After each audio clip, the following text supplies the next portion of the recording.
जय जिनेन्द्र। ओम नमो अरिहंताणं। ओम नमो श्री सिद्धानं। ओम नमो आर्याणं। ओम नमो उवजायानं। नमो लोय सव्य साहुनं। नमो लोय सव्य साहुनं।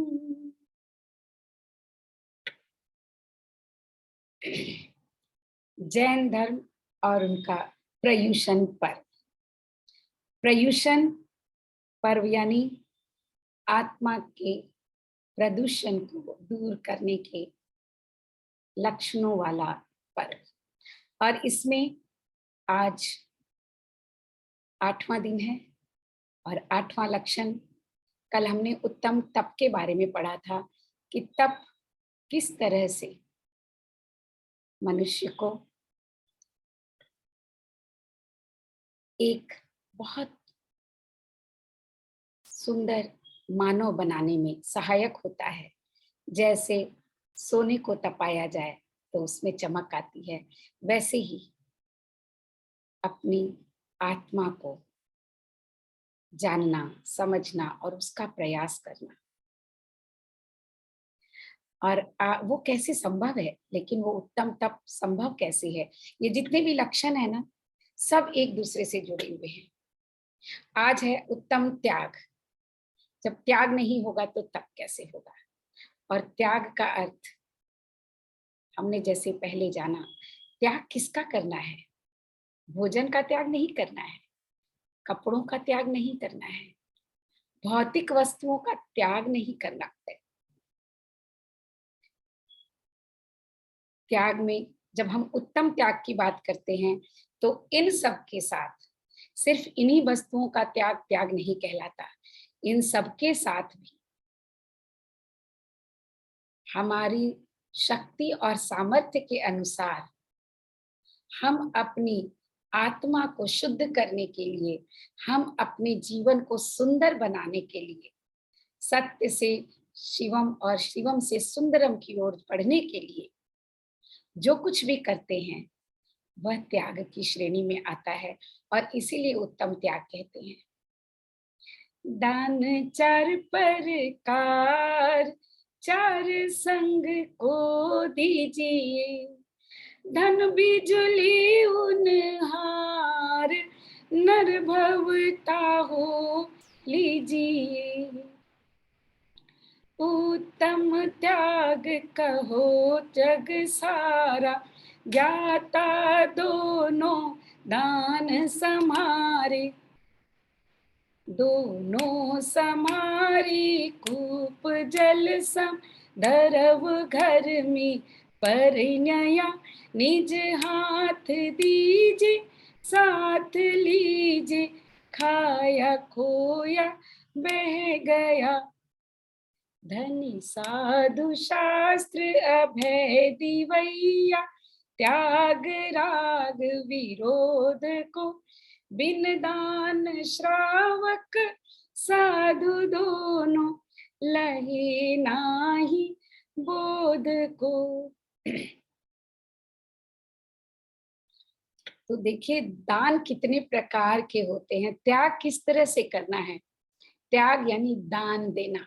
किस चीज का दान देना है? तो 4 प्रकार के दान बताए गए हैं। और उस समय देखिए, उत्तम त्याग कहो जग सारा, औषधि शास्त्र अभय आहारा। तो 4 प्रकार के दान बताए गए हैं। पहला औषधि यानी दवाई, किसी भी बीमारी का इलाज करना। दूसरा है शास्त्र यानी ज्ञान देना। औषधि शास्त्र अभय, अभय यानी भय को दूर करने वाली बातें बताना या भय को दूर करने वाले कार्य करना, दूसरे के भय को दूर करने के लिए प्रयास करना। और चौथा है आहार देना, भूखे को भोजन कराना।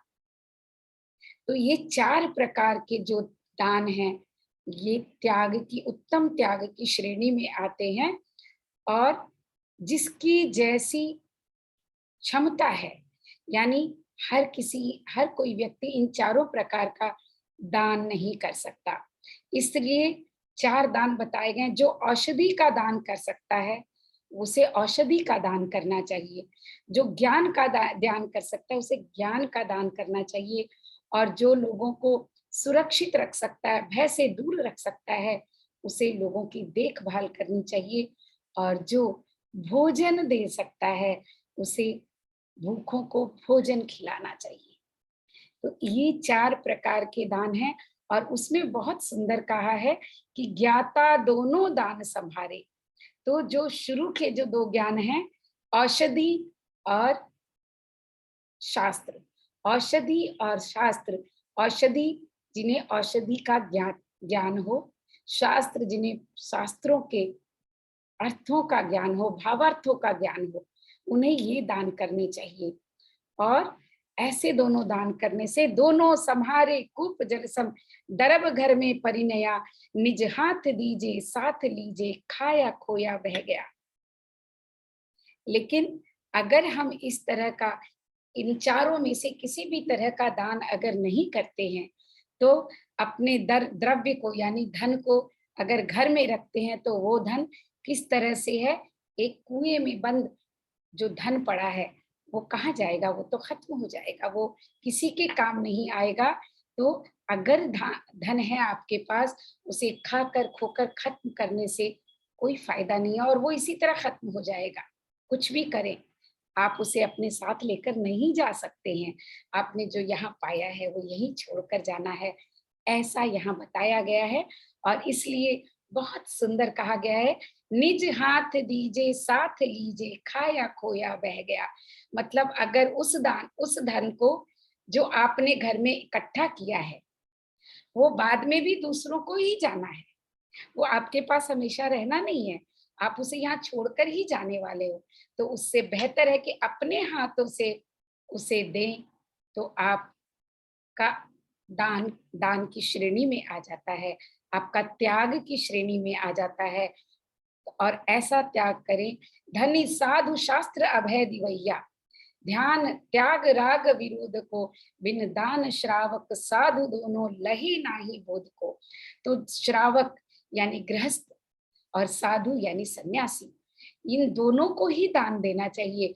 ये दोनों ही अगर दान नहीं देते हैं, ये दोनों ही अगर त्याग नहीं करते हैं, तो वे श्रेष्ठ मनुष्य इस मनुष्य जन्म के फल को प्राप्त करने से वंचित रह जाते हैं। साधु किस तरह से दान दे सकते हैं? सन्यासी ज्ञान का दान दे सकते हैं, अभय का दान दे सकते हैं, सच, जीवन का सच बताकर अभय कर सकते हैं, भय से, मृत्यु के भय से मुक्त कर सकते हैं। और श्रावक आहार दे करके, औषधि दे करके इस ध्यान और इस त्याग को कर सकते हैं, अपने धन के परिमार्जन के को करने के लिए। तो और तभी वो ज्ञान को प्राप्त कर सकते हैं, तभी वो बोध को प्राप्त कर सकते हैं, तभी वो शुचिता और सत्य को प्राप्त कर सकते हैं, और तभी उनका तप भी उत्तम तप कहला जा सकता है। तो ये जितने भी लक्षण है ना, इन 10 धर्मों में, सारे एक दूसरे से जुड़े हुए हैं। अगर आप इन एक भी लक्षण को अपने जीवन में उतार लेते हैं, तो बाकी सारे खुद ब खुद चले आते हैं। एक गुण के पीछे सारे गुण आ जाते हैं, और एक दुर्गुण के पीछे सारे दुर्गुण आ जाते हैं।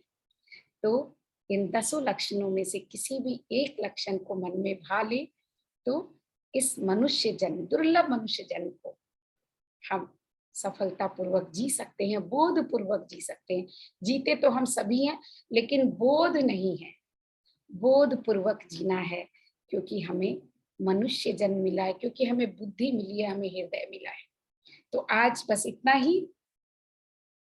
कल फिर 9वें धर्म के साथ, 9वें लक्षण के साथ, जिसका नाम है अपरिग्रह। तो आज आप सभी से इसी के साथ शुभ संध्या। सभी का जीवन मंगलमय हो, और हम सभी उस बोध को प्राप्त करें, उस बोधि को प्राप्त करें, जो हमारे जीवन को प्रतिपल सत्य से शिवम और शिवम से सुंदरम की ओर लेकर जाता है, अज्ञान रूपी अंधकार से ज्ञान रूपी प्रकाश की ओर लेकर जाता है। धन्यवाद।